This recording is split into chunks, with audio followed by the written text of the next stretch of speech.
Chapter 14. The Impression of Increase. Whether you change your vocation or not, your actions for the present must be those pertaining to the business in which you are now engaged. You can get into the business you want by making constructive use of the business you already are established in, by doing your daily work in a certain way.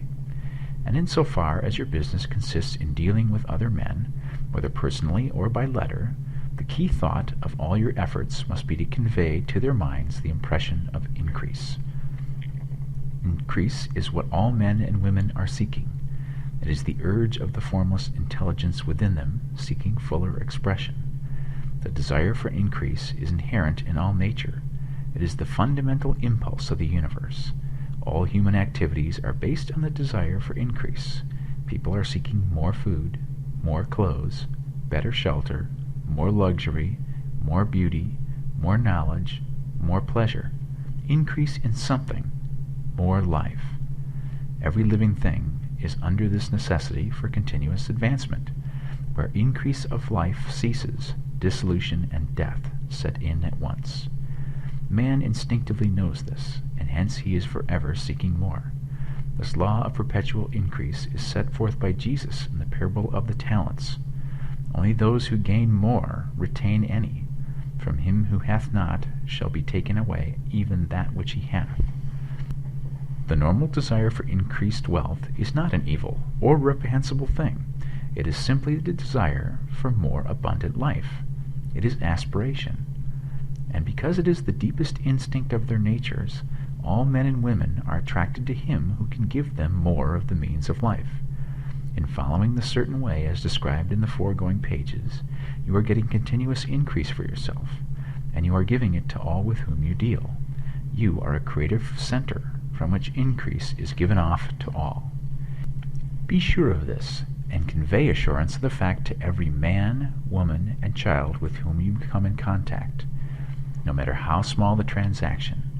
Even if it be only the selling of a stick of candy to a little child, put into it the thought of increase, and make sure that the customer is impressed with the thought. Convey the impression of advancement with everything you do, so that all people shall receive the impression that you are an advancing man, and that you advance all who deal with you, even to the people with whom you meet in a social way, without any thought of business, and to whom you do not try to sell anything. Give the thought of increase. You can convey this impression by holding the unshakable faith that you, yourself, are in the way of increase, and by letting this faith inspire, fill, and permeate every action.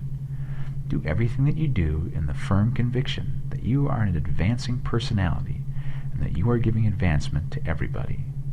Feel that you are getting rich, and that in doing so you are making others rich, and conferring benefits on all. Do not boast or brag of your success, or talk about it unnecessarily. True faith is never boastful. Wherever you find a boastful person, you find one who is secretly doubtful and afraid. Simply feel the faith, and let it work out in every transaction. Let every act and tone and look express the quiet assurance that you are getting rich, that you are already rich. Words will not be necessary to communicate this feeling to others. They will feel the sense of increase when in your presence, and will be attracted to you again. You must so impress others that they will feel in associating with you they will get increase for themselves. See that you give them a use value greater than the cash value you are taking from them. Take an honest pride in doing this, and let everybody know it, and you will have no lack of customers. People will go where they are given increase, and the Supreme, which desires increase in all, and which knows all, will move toward you men and women who have never heard of you. Your business will increase rapidly, and you will be surprised at the unexpected benefits which will come to you. You will be able from day to day to make larger combinations, secure greater advantages, and to go on into a more congenial vocation if you desire to do so.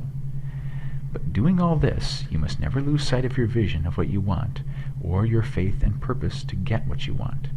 Let me here give you another word of caution in regard to motives. Beware of the insidious temptation to seek for power over other men.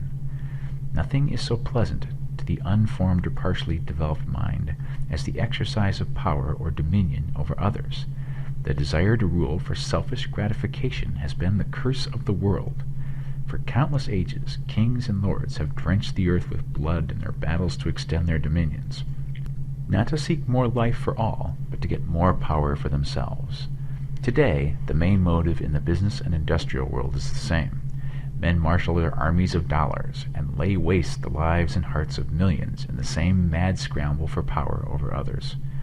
Commercial kings, like political kings, are inspired by the lust for power. Jesus saw in this desire for mastery the moving impulse of that evil world he sought to overthrow. Read the 23rd chapter of Matthew and see how he pictures the lust of the Pharisees to be called master, to sit in high places, to domineer over others, and to lay burdens on the backs of the less fortunate. And note how he compares this lust for dominion with the brotherly seeking for the common good to which he calls his disciples. Look out for the temptation to seek for authority, to become a master, to be considered as one who is above the common herd, to impress others by lavish display, and so on.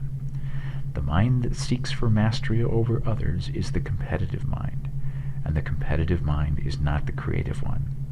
In order to master your environment and your destiny, it is not at all necessary that you should rule over your fellow men, and, indeed, when you fall into the world's struggle for the high places, you begin to be conquered by fate and environment, and your getting rich becomes a matter of chance and speculation.